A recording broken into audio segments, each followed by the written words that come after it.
All right, wings up, everyone. Wings up, wings up. Happy Wednesday. Happy Wednesday. Thank you for joining our G2 Global Wednesday night training. Guys, we've got a good one on tonight.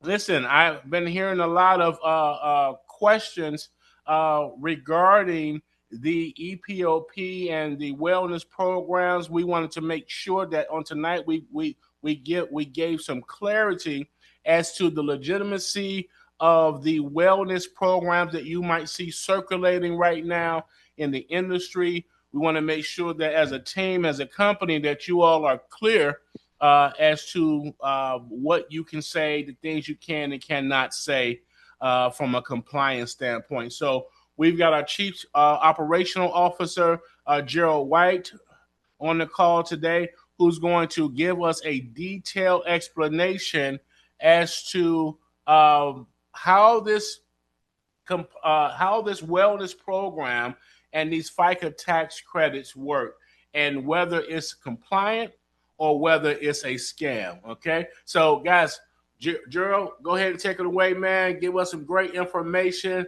You can have at it. All right, thank you. Let me share my screen. Find it here real quick. One of these. Okay. All right. Can you see me there, or the screen? Should be just a single slide. Yep, we can see you. Okay. Hey, everyone. Okay, so today, as Mo said, we're going to tackle questions that come up, pretty consistently in this space, right? And with these wellness programs, that promise big savings, are they actually legit or are they scams? So we're going to break it all down. I'm going to give you all the terminology, the tax codes, what the IRS thinks. These are tax programs. So the IRS, controls them, regulates them. So it's really important, to see what their thoughts are. And then the big one is, how does EPOP program fit into all of this, right? Now I'll just forewarn you right now. Some of the things in this presentation are going to sound really familiar. And some of the things that I'm going to tell you not to say are some things that maybe are in our own marketing right now, or in our own pitches right now. And that's just because we're going to redo our marketing. We rebranded the EPOP to try to get away from these kind of wellness and scammy type products that are out there, because we don't want to present a scam, obviously. We want to make sure that what we're selling is compliant, and that we're not over promising, that kind of thing. All right, so you can see my screen, right?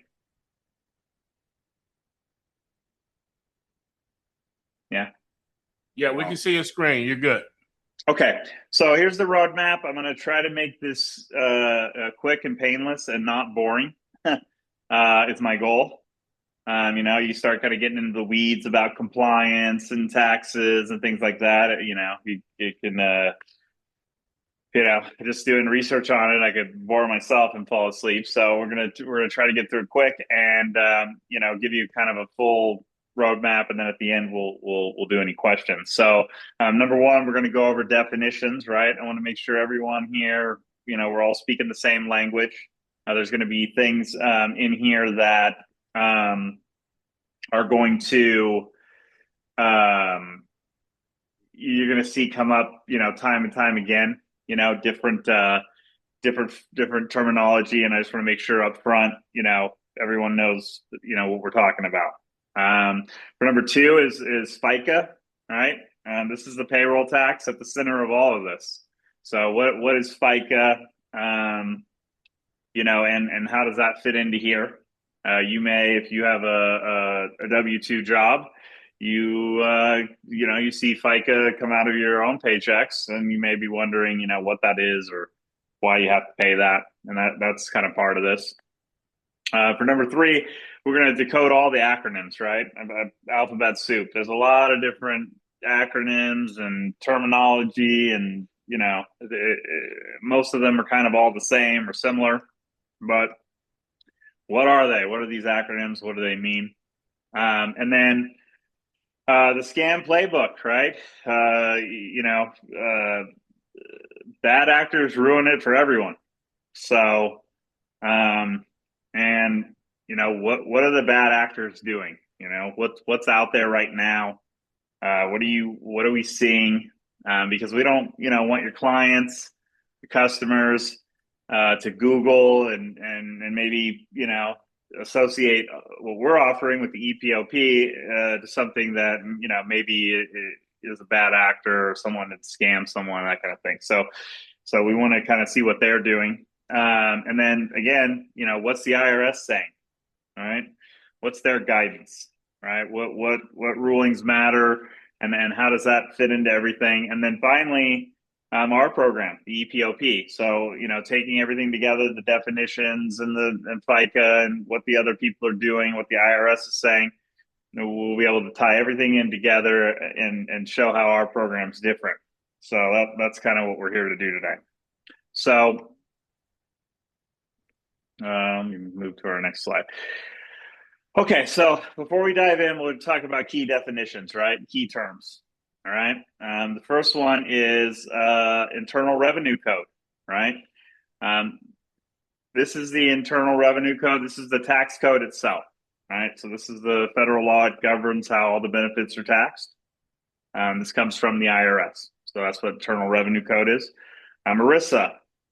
This is the big federal law that governs employer benefit plans, right? So it's a federal law. This handles all the employer-sponsored benefit plans. A cafeteria plan. You may have heard of this in a lot of our marketing and things that we've talked about. This is the Section 125, IRS Section 125. This is what lets employees pay pre-tax for benefits, right? Think like your 401k, all right? Things like that. Certain health benefits, right? Those come out pre-tax, and that's handled through Section 125. Self-insured, what does that mean? That means that the employer pays the claims directly. So no insurance carriers in the middle. And, we're going to talk about how we're a self-insured plan and what that means here shortly. Fixed indemnity. This is insurance that pays a flat amount per event, right? So this is where most programs get in trouble with the IRS. And we'll talk about it. But for example, let's say you had a fixed indemnity and every time you went to the doctor, you would get $125, right? That would be your fixed indemnity payment, regardless of how much the actual doctor visit costs, okay? So that's what a fixed indemnity is. The CCM, Chief Counsel Memorandum. This is internal IRS memos. It's important to distinguish that this is not law, right? And they can't be cited as precedents. So these are memos that the IRS issues. They're legal advice, but they're not binding. The binding stuff is called revenue ruling. That's the next term there. That's official IRS guidance. It is law and it is binding. So what we're going to look at both some of these chief counsel memorandums, these CCMs, and we're also going to look at the actual laws, the revenue rulings, right? But we can get some guidance from those CCMs to kind of see which way the wind's blowing, right? Because the IRS isn't just releasing these memos for no reason. They obviously think that they're relevant, but they're not technically law. And there's an important distinction there. And then finally, Section 213D. You may have heard of this. This defines what counts as medical care for tax purposes. What is actually medical care here? It's usually a diagnosis, cure, treatment, prevention of disease, something like that. It's not gym membership, for example, something like that. So Section 213D is a list of what they define as actual things you can use medical care for tax purposes. So keep these in mind because they're going to come up over and over. All right, so what the hell is the FICA, right? So FICA stands for Federal Insurance Contributions Act, right? So it's a payroll tax funding for Social Security and Medicare. So these are taxes that pay for Social Security and Medicare. All right. So every employee, if you're a W-2 employee, you pay 6.2% for Social Security and 1.45% for Medicare. The employer, your boss, company you work for, matches both of them. So you pay 6.2% for Social Security, your employer pays 6.2% for you just working there. Same 1.45 for Medicare. Your employer pays 1.45 for Medicare. So the total tax burden for every dollar of wages is 15.3%. Okay. Now this isn't, you don't have to memorize this, but it's important to understand this stuff. So that way, when you're talking to people and saying, "Hey, we're going to save you a bunch on FICA," what does that mean? All right. Some people don't necessarily know what that means. You would figure an employer would know, but it's good for you to know too. So that's a lot of money, right? 15.3% of every dollar. So when someone says, "Hey, we can move dollars from taxable wages to non-taxable benefits and save you both on FICA," that sounds familiar, right? It's an attractive pitch. All right. So the entire wellness program industry exists because of this tax. So the question isn't whether the savings are real, right? In theory, because they are. The question is whether these programs are structured in a way that the IRS actually agrees with. And so, we're going to talk about the structure of these things because there's a ton of legal codes and things like that are utilized here. But the difference between compliant and non-compliant, or legal and non-legal, or scam or not scam, however you want to put it, is based on how it is structured. And so that's really important. All right. So here's our alphabet soup, right? All these different names, but it's the same basic idea, right? And some of these names, SIMERP, WIMPER, SIMERP. Okay, so we're just going to go through them. All right. So the first one's a self-insured medical expense reimbursement plan. That's a mouthful. Right. So that's a self-insured medical expense reimbursement plan. Okay. And the employer self-funds that. Right. And no insurance carrier is involved. Okay. WIMPER, Wellness Integrated Medical Plan Expense Reimbursement, another mouthful, basically wraps the wellness program around a medical reimbursement plan, and it focuses on those 213D benefits. And if you remember from earlier, that's your things you're allowed to use. Sorry, I had to mute someone. The things you're allowed to use for tax purposes that define medical care. Okay. And the last one, self-insured medical reimbursement plan, is basically the same concept as the WIMPER, right? It's a direct reimbursement for medical care expenses. Okay, so these are all basically the same concepts. Okay, so an employer-funded plan that reimburses the employee for medical expenses using those pre-tax dollars. So the difference is mostly in the branding, right? They all have in common is they use the same three sections of the tax code. Right? Section 125, that's the cafeteria plan. Section 105, we didn't talk about that, but that's the thing that basically defines medical reimbursements. That's the mechanism that allows you to reimburse. And then we did talk about Section 213D, which is the definition of medical care. So these are the acronyms that you're going to see out there. And if you Google these acronyms, you're going to see all kinds of stuff. A lot of which is not good, and we're going to talk about why. Okay, so we'll talk about the tax code building blocks. Right, these are the IRCs, right? Internal Revenue Code, right? And every one of these programs uses these. Okay, so this is the pillar of the program. Okay, So first is Section 125. This is the cafeteria plan. This lets the employees take a pre-tax salary deduction. So again, 401k, FSA, health insurance premiums, they all run through 125. So if you have 401k, things like that, you see these things come out prior to you being taxed. And take a look at your paycheck. You'll see what I mean. The Section 105B makes the employer medical reimbursements tax-free. So this is the mechanism, right? The program's used to pay out rewards without taxes. All right, so that's that IRC.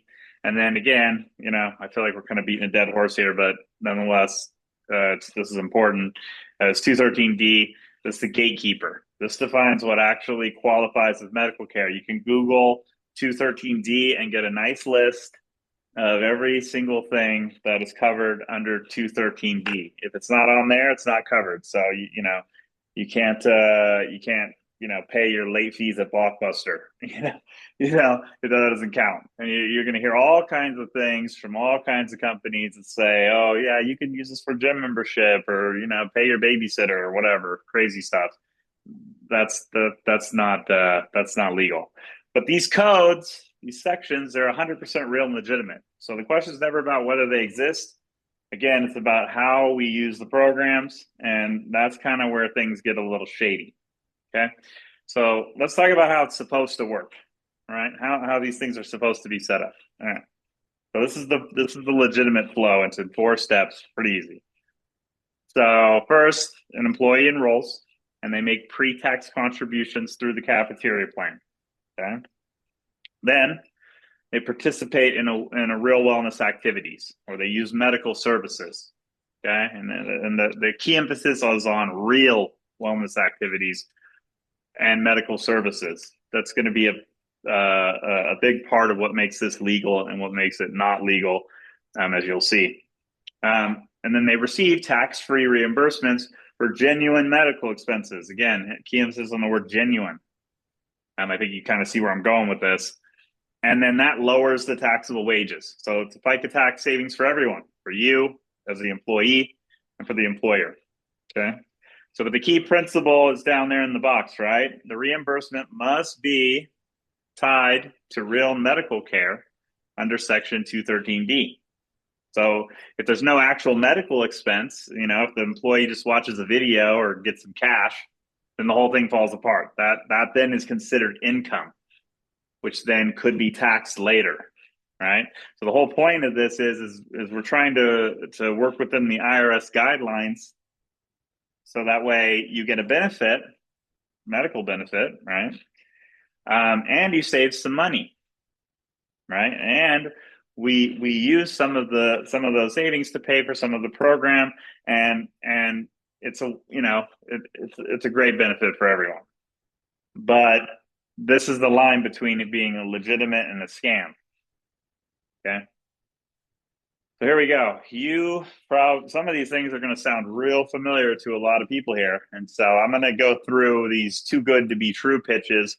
And look, I want to make sure that we're all saying the right thing here.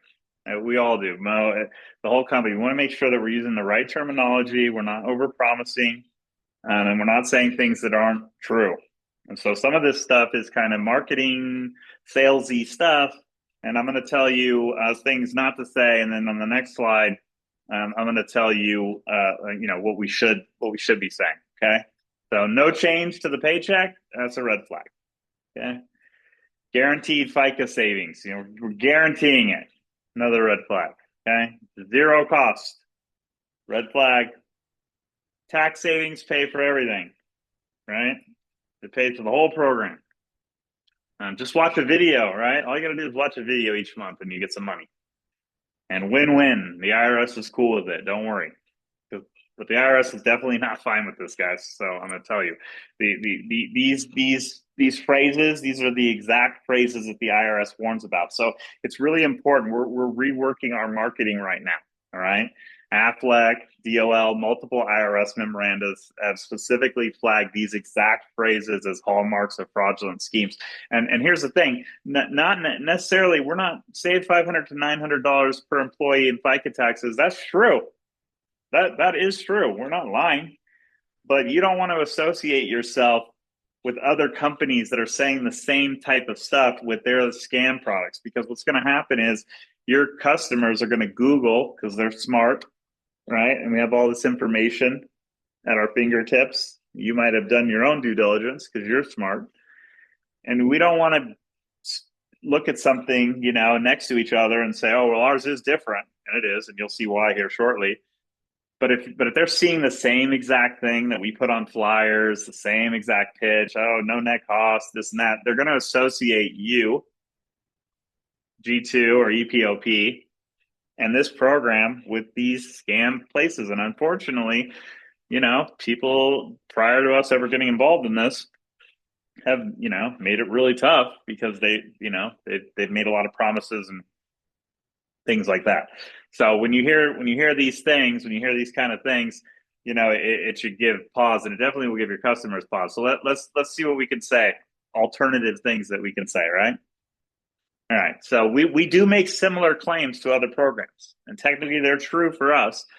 Again, the difference is what's behind the claims. All right. So we're going to walk through each row. Right. Okay. So FICA tax savings. Right. They'll say $500 to $900 guaranteed. Right. Or up to $1,000, whatever. Okay. We say reduce FICA liability through compliant self-insured plan. Right. It's the same outcome, but we're just specific about how we're referencing reference to compliance. Right. Same thing, just a different way of saying it. All right. Zero cost. They say things like, oh, tax savings pay for everything. And we'll say something like, oh, it's designed to be funded by tax efficiencies and it's backed by a legal opinion letter. So we just add the legal backing, right? And this is, our marketing is going to reflect this going forward. So just so you know. All right, just, you know, watch a video. You'll say, oh, that's all you do. And so we'll say employees get access to real medical providers and preventative services, right? Amaze Health gives us these things. It's a huge difference. And this is actually what the IRS cares the most about. They want to make sure that if they're going to give you a tax savings, that you're going to use it for, you know, what you're supposed to use it for. And then it has to be real medical providers and real preventative services, because that's the whole point of this.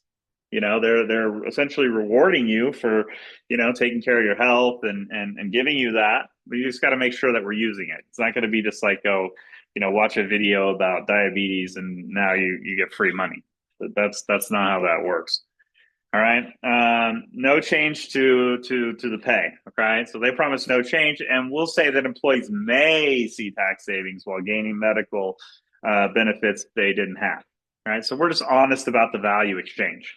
It most likely will cover everything, and it usually does. But the bottom line is that, you know, when a prospect hears the same pitch from us, you know, and a competitor, the differentiator is what's behind it. Right. So we have real services, real documentation, and we have the Heitzman opinion letter, which I'm going to go over towards the end. And you know, they have a video and a promise. So let's make sure we're not, you know, saying things that lump us in with people that are, you know, up to nefarious things, right? So here's the scam playbook, right? Here's how these scam programs work. And if you Google the you know, one of those SIMERP, WIMPER, Google it yourself and you know, put scam or put you know not compliant or something along those lines, you're going to pull up a lot of stuff, and you'll see this, right? The IRS calls this a double dip. I mean, that's literally what they call it, right? So the employee puts in, you know, $1,200 a month pre-tax through the cafeteria plan, right? And then they do something minimal, like they watch a wellness video or they log into a portal. Some don't do anything. Like step 2 sometimes is nothing, right? Which is even worse. But even if you just do something minimal, it doesn't count. IRS is clear on this. And then they get $1,000 or $1,200 back, supposedly tax-free.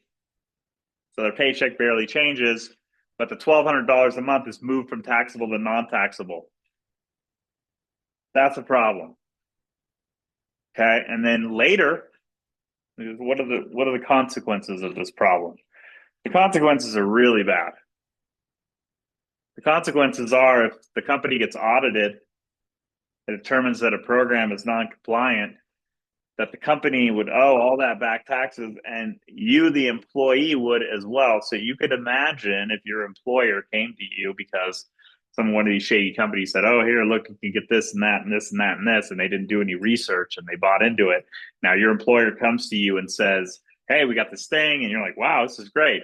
And then 2 years down the road, you owe thousands, maybe tens of thousands of dollars. I mean, you got a mutiny on your hands if you're the employer, not to mention all the money you might owe, back fees. It's bad, right? So the fatal flaw of these scam programs is that the $1,000 reimbursement, remember that word, has nothing to do with any actual medical expense, right? Because in step 2, we didn't get we didn't use it, right? And the activity was free or already covered by their regular insurance.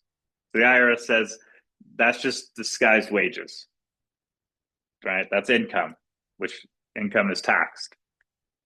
Okay. So this is some red flags, right?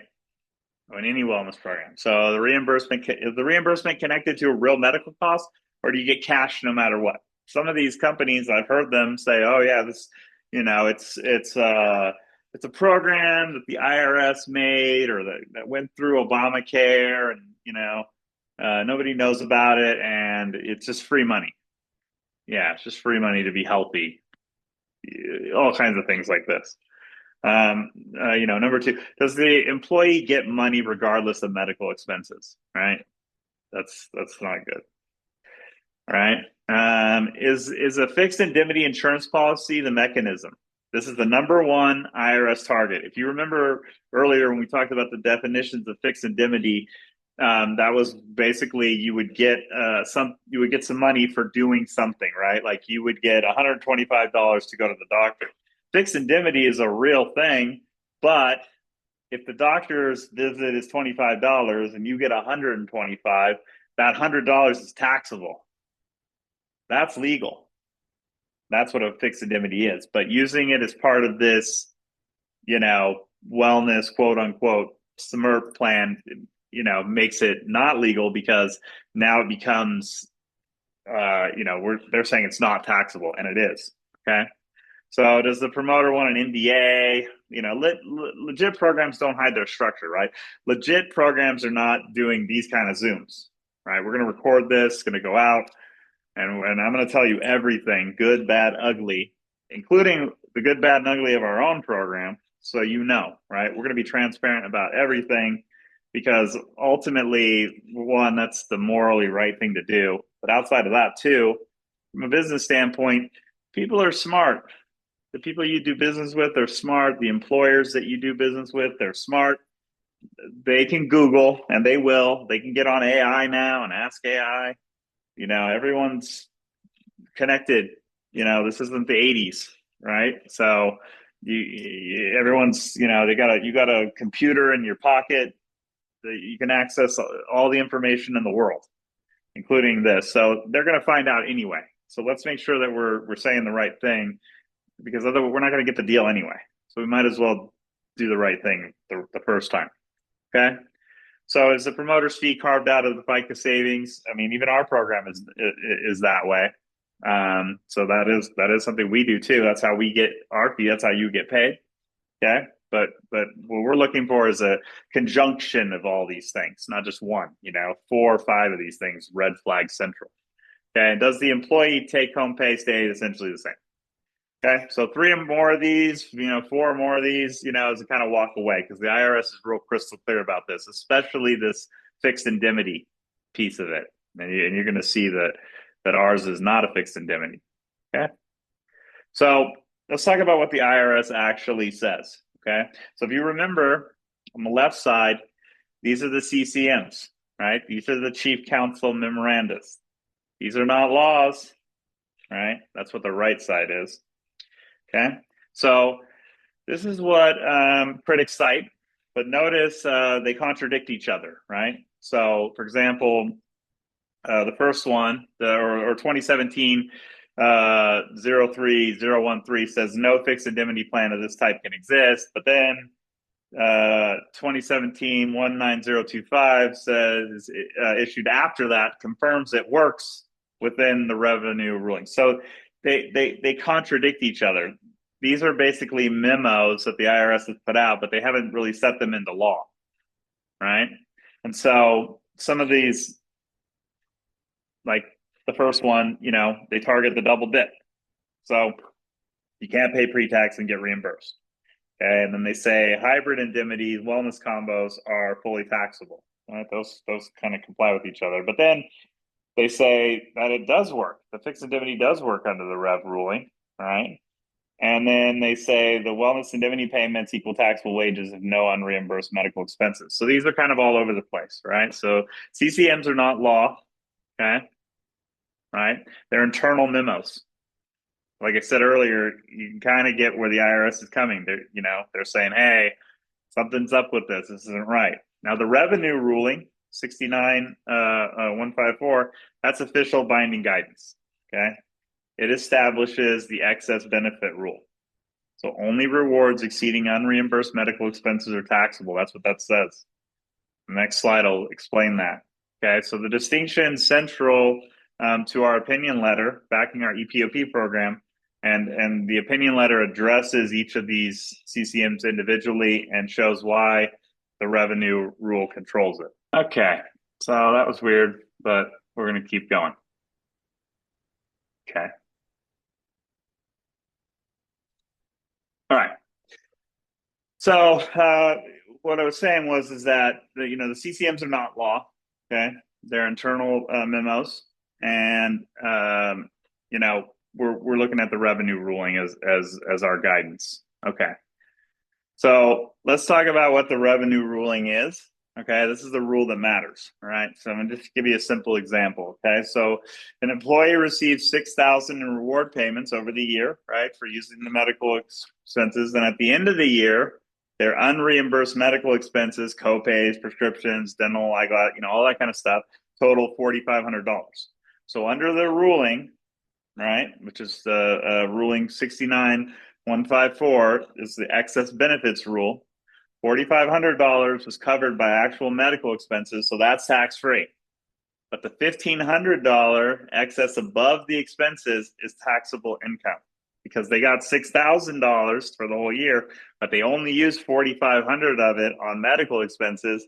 That $1,500 becomes taxable at the end of the year. Okay, so this is a super old law. It goes back all the way from 1969. That's why it's ruling 69154. Okay, so it's been confirmed repeatedly. Okay, and these scam programs get caught because their employees don't have any real medical expenses. So the entire amount is taxable and the whole premise collapses. All right, so that's the basic differentiator between what we're doing. There's a few other things, but that's the main one. Is that, look, if you're getting $6,000 tax-free, you need to use $6,000 on different medical, whatever it is, medical products through 213. So otherwise, anything that you don't use is income, right? So that's the difference. Okay, so is everything a scam, right? Let's answer the big question, right? No, not everything is a scam. So the tax code sections are real. The revenue ruling, that's real. And the concept of reducing FICA through pre-tax benefits, that's real. Okay, but most programs out there are doing it wrong. And that's what we talked about earlier when we said, hey,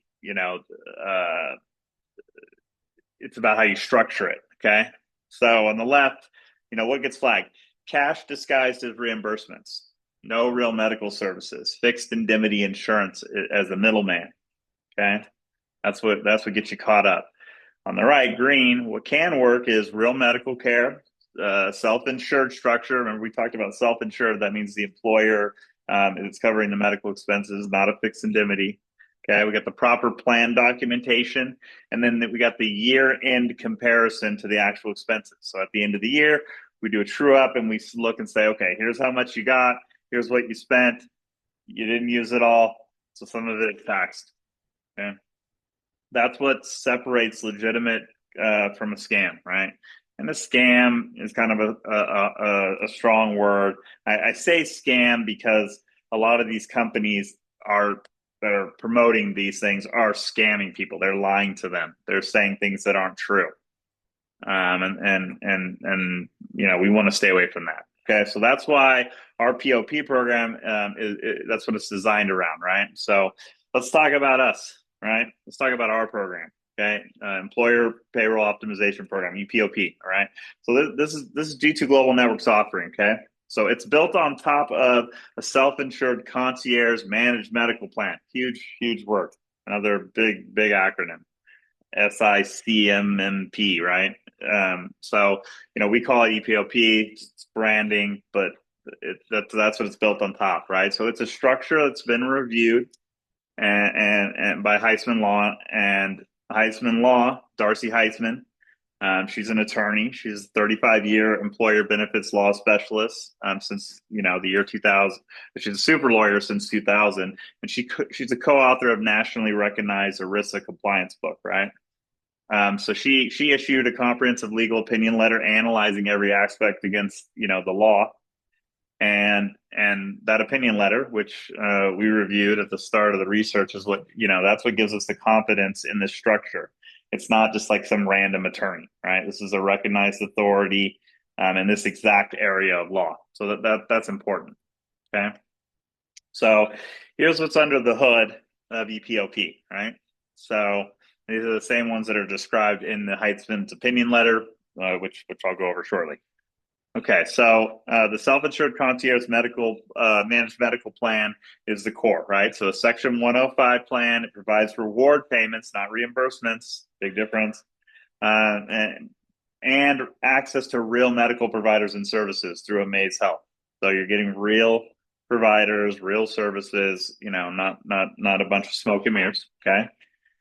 It's a Section 125 cafeteria plan, so that's where you get your pre-tax salary deduction mechanism. Okay, and then some other things that are optional. A MEC plan. MEC stands for minimal essential coverage, and that's for ACA compliance, right? Affordable Care Act, Obamacare, whatever you want to call it. In order for this to be compliant with the ACA law, it has to be part of a group plan. What does that mean?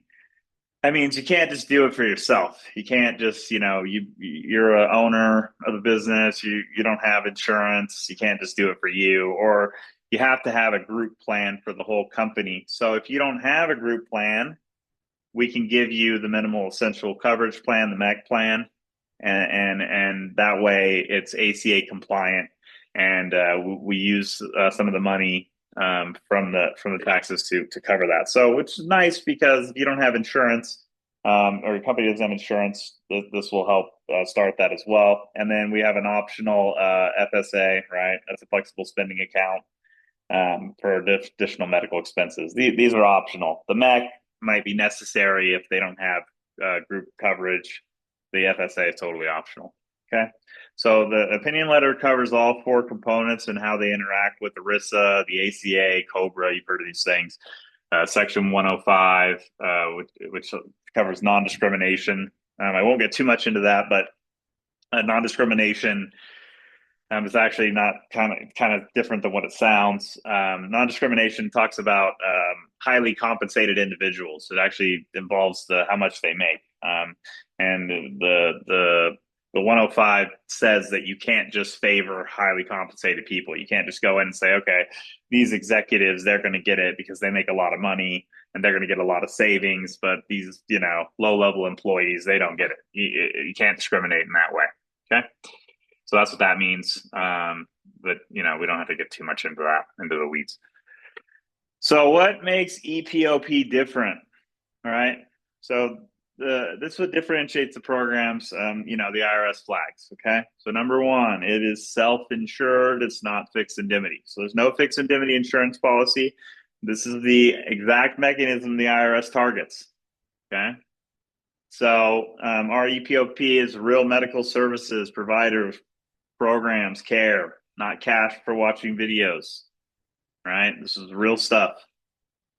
We have a year-end true-up, right? So the taxability isn't decided when the reward's paid, when you get it on your check, right? When you get the tax benefit on the paycheck. It's decided at the end of the year, right? Essentially, they go back and you know, to kind of do a little mini audit, right? Heisman does this, the attorneys, and determines, okay, did you use the program? Did you get the benefit? And if not, then the reimbursed expenses, you know, they fall under the excess benefit rule, and that becomes taxable. Okay, so we follow the revenue ruling. That's the one we talked about earlier, 69154. So it's built on official binding IRS guidance. We follow that to a T. That is the one thing that's the law, right? The legal opinion, right? So we have full compliance documentation. It's backed by Heitzman Law's opinion letter, which you know, this specifically addresses the IRS's CCMs, right? From 2016 to 2023. We went over those earlier. Okay, so this is what the opinion letter covers in detail. I keep referring to this opinion letter. It's a document that Heisman wrote. You have access to it. Anyone that wants it can get it. And it's what you would expect from an attorney. A lot of boring attorney jargon that probably costs who knows how much per hour to make. But you have it if it's available. This is kind of a summary of what's in that letter. So, you know, not everyone gets bored to death and falls asleep. I've actually read the letter. And yeah, it's quite detailed. All right, so again, we'll just do a little comparison, right? Each row.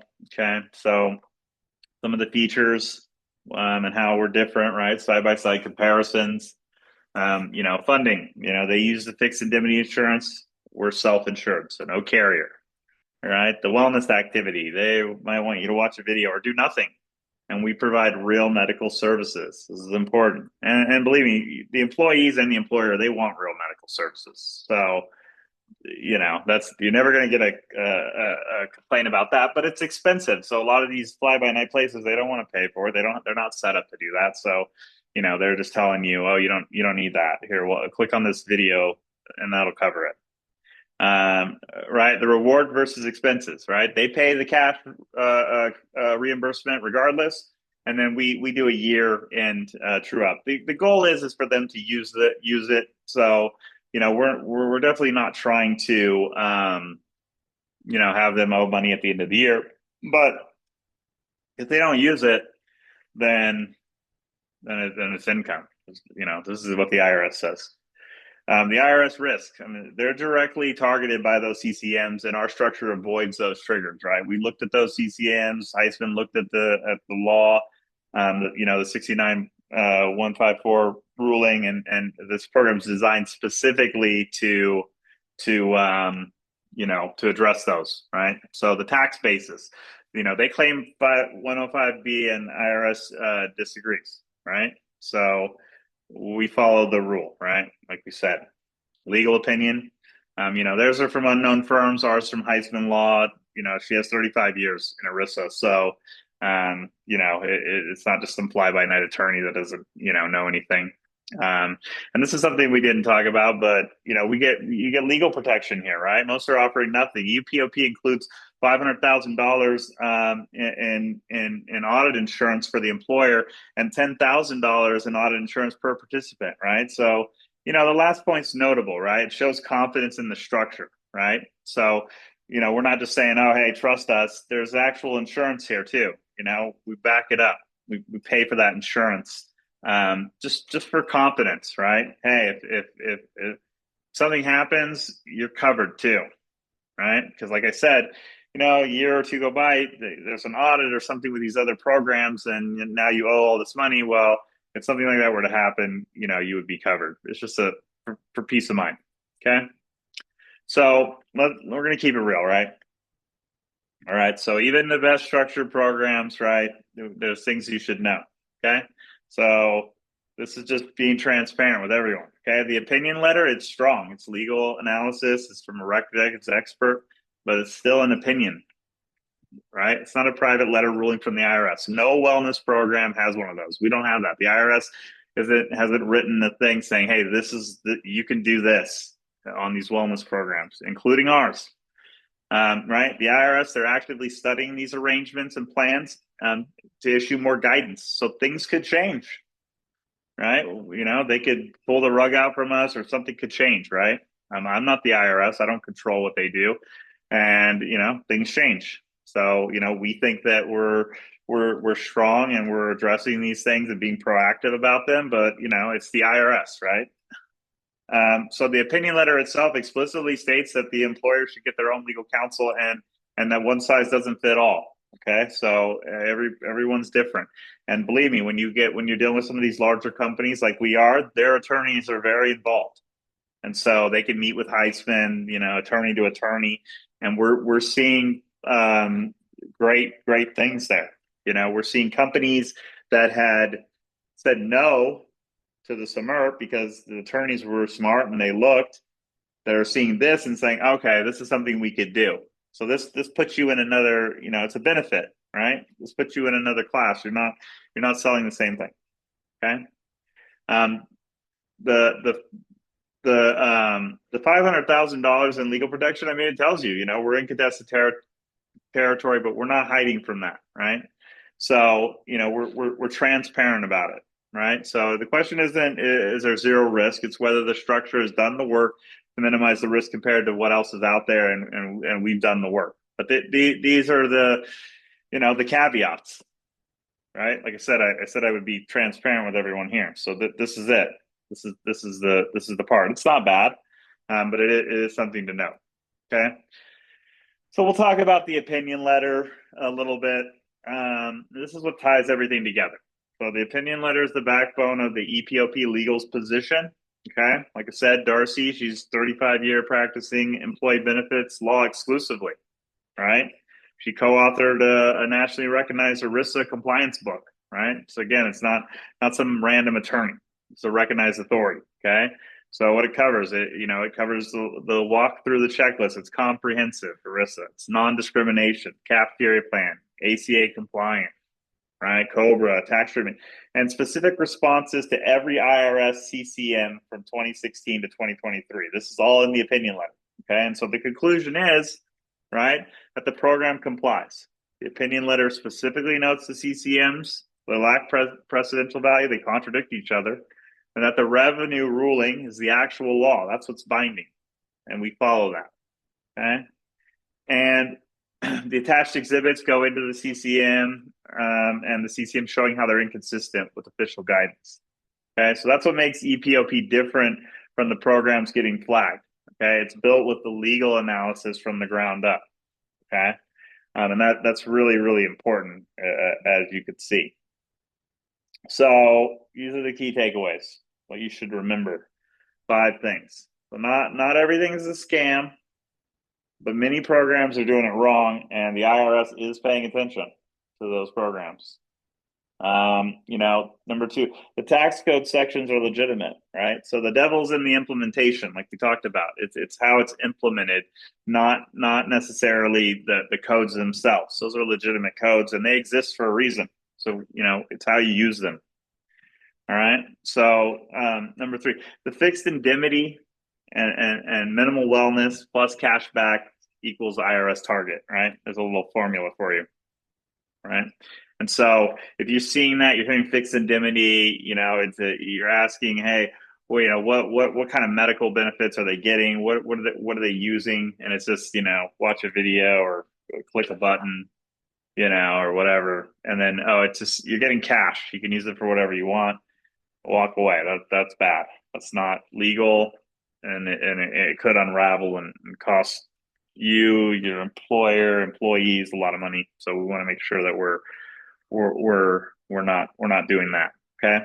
So the EPOP is designed to avoid those triggers, right? It's self-insured. It's real medical services. We're looking at it at the end of the year to make sure that they're using the benefit, right? And it's backed by Heisman Law, right? And the opinion letter. That's important. But always do your own diligence, right? And that's literally what the Heisman opinion letter recommends. for every adopting employer. So we stand behind that advice, right? We don't want to talk people into it or be these kind of shady salespeople, used car type salespeople. That's not what G2 is about. We want to make sure that everyone here has the knowledge. They know the difference between what the schemes are and what a properly structured program is.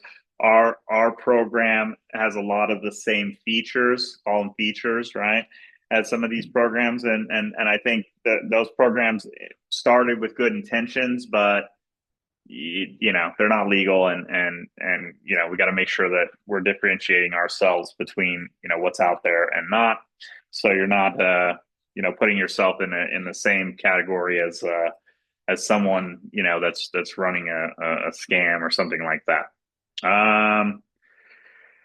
And then we can open up for Q&A, so and then talk about questions or things like that you have. But that's it. That's the basic thing. None of these questions are too basic. I'm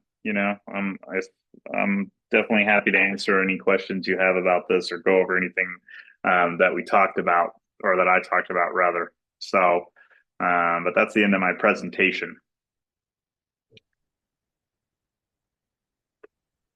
Excellent, Gerald. Excellent. So, let me just piggyback just off of what you just shared with us. And first of all, thank you for your consistency in terms of our researching this program and all of the things that you've discovered and shared with us. But the you hit the nail on the head when you talk about differentiating our EPOP program from a lot of the companies that's circulating. What do you and the people that's on the call are new to the program.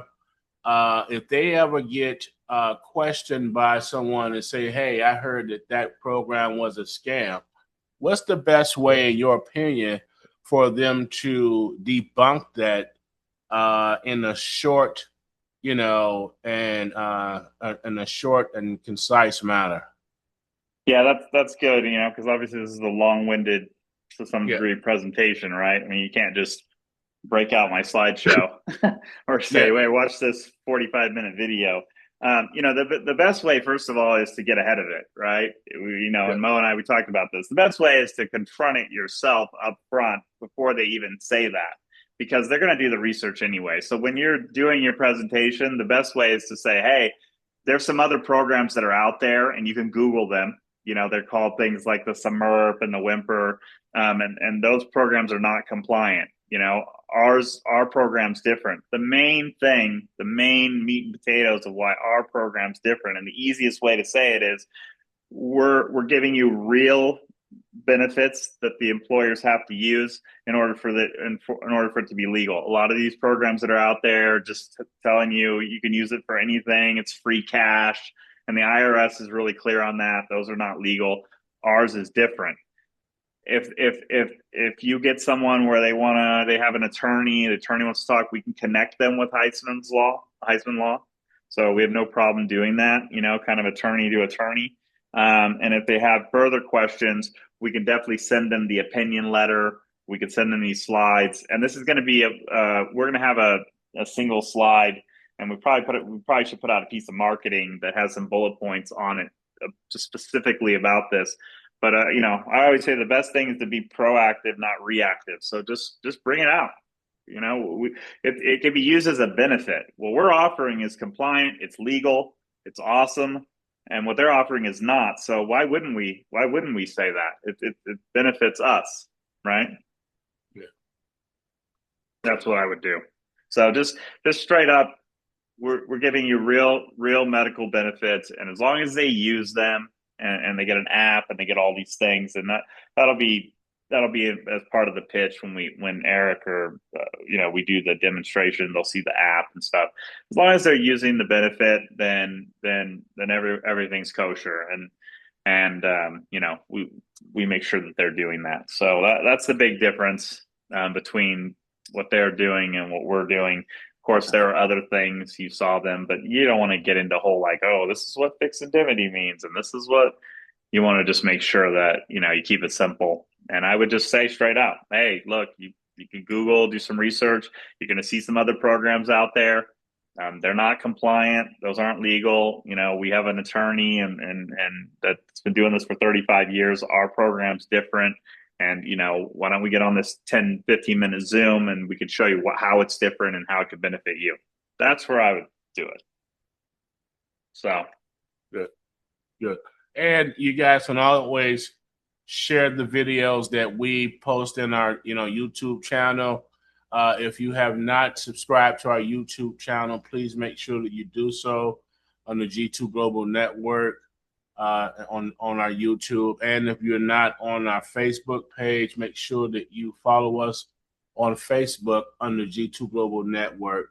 So as we get more and more knowledge and updates on anything that's going to help benefit our team and to help explain this program further to you, we will definitely share in those groups. Okay, we will share the trainings on a YouTube channel, and you guys can always reference that as well. Okay, so if there's no questions, I have a question. Go ahead, Eva.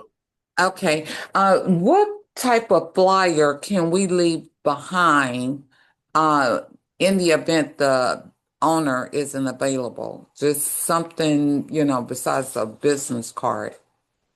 Yeah, we're gonna have some marketing that you'll be able to use. We're in the kind of rebranding stage right now, so there'll be some flyers and stuff coming out, right, that they could have. Yeah, I mean, we have flyers now, but like he just stated, we've got a ton of flyers, but we're going to start rebranding and kind of restructuring some things just to make sure that we don't have any flyers circulating that's not compliant. Okay, so we want to make sure once again that we are compliant with our programs and you guys are compliant as well. Okay, so is there any other questions? No, I just wanted to also confirm that $6,000 is the golden ticket for the employee to maximize for a year, right? That's the magic number? No, I wouldn't really quote numbers like that. Yeah, that was just an example that I used. And I'm just inquiring because I stepped away, but I did hear something about 6,000. Yeah, don't quote any numbers. Just make that. Yeah, I just use that as like simple math. Like if you got $6,000, but only 4,500 of it was covered, you'd have to pay taxes on 1,500. But that's all that was. Yeah. Okay, no worries. Thank you. Mark Winchester. Yeah, so right now, the way that we're doing it is we're setting appointments with your people. With Eric is doing them. They're like 15-minute demonstrations. I'm sure he could record one of those, and I'll ask him to do so. But when you have a customer, you would get on that call and you would basically see it. It's essentially a very quick slide, and we just kind of go over some of the 30,000 feet overview of the program, and then if they have additional questions, we'll address those at that time. Can we still say no net cost? You can, but just be aware that a lot of those other programs are also saying the same thing. I mean, I think you mean it more from a marketing standpoint is your concern, right? So right. Because my main concern is that, correct? Yeah. Because saying those things, I mean, you're not being untruthful. That's the truth. So you can say that. I didn't mean to cut you off, but go ahead. No, yeah. That's what I was going to say. For marketing, you probably don't want to put that out there because you don't want people to see that and associate us with other companies. Everything in that we said, save 500 to 900 per employee, no net cost, no change to take home pay. Those are all those can all be true.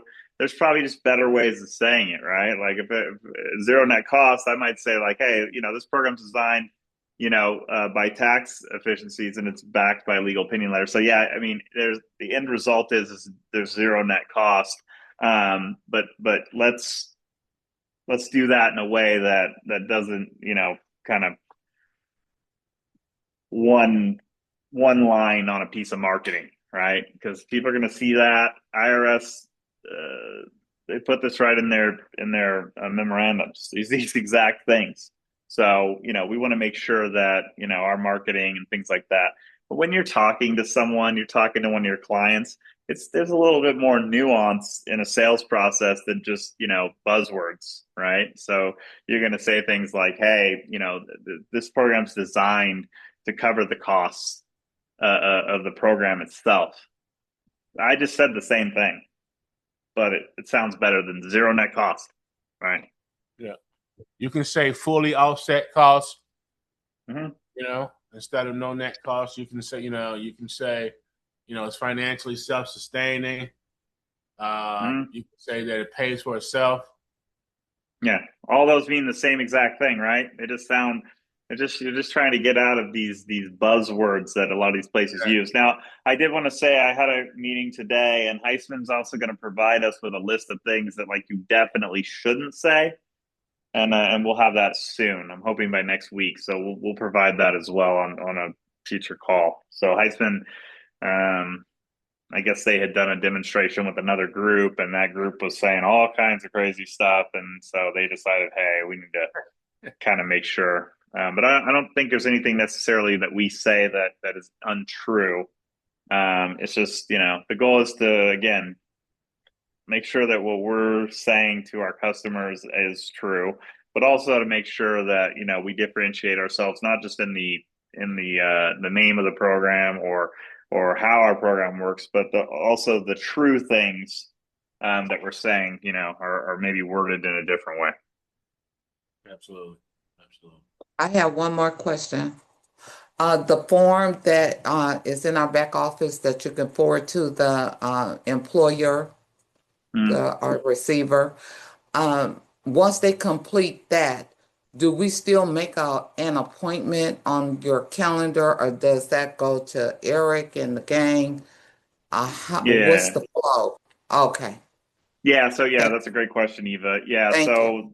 that just basically kind of attaches it to you in our back office. You would still want to make an appointment using the calendar link. Now, I am, as of today, for better or worse, I am working up a new portal for EPOP, and it's hopefully be done by next week. So, which will give you a little bit more, let you sign up agencies underneath you and let you determine the dollar amounts that you pay them and stuff like that. So, but it'll still work the same way. On that, I probably will go ahead and embed a calendar link directly into it just to make it a little bit easier for you guys, just to make sure, hey, while we're sending it out at the same time, you could book the appointment. So that's my goal there, just to kind of seamlessly put it into one. But even then, you would still need to set a time and things like that, right? So, yeah. Okay. Thank you, G. I appreciate the answer. I No appreciate problem. all of it. It's great. Thank you. No, thank you. How do we check to see if our G2 website is ready? Well, that's another question, and we're still working on it. We're if you're registered with G2 now, you already have the website, and you can get to it by going to partners.g2globalnetwork.com and logging in, and you can see your site there. If you're talking about people joining underneath you, TBA.